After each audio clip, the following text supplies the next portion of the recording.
Gamesweasel.com. Review.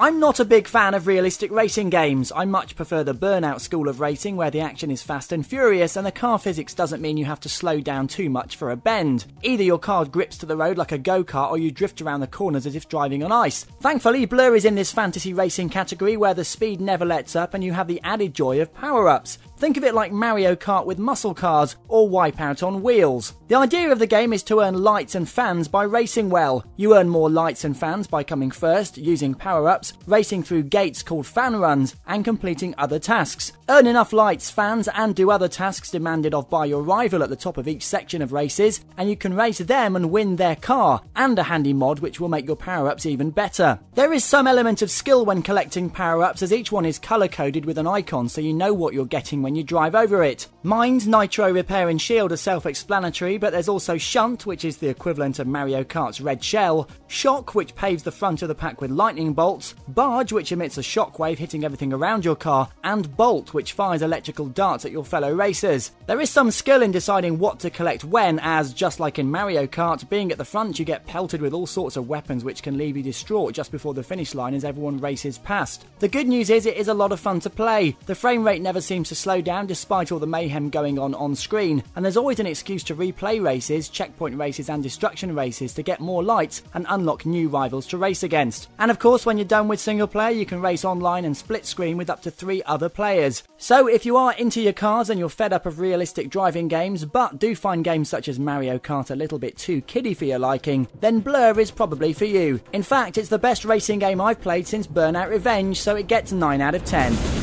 You've been watching a review from Gamesweasel. If you want to get the show each week, which includes video game reviews, news, previews, competitions and special features, then head over to Gamesweasel.com for our video podcast, Gamesweasel TV. Gamesweasel.com.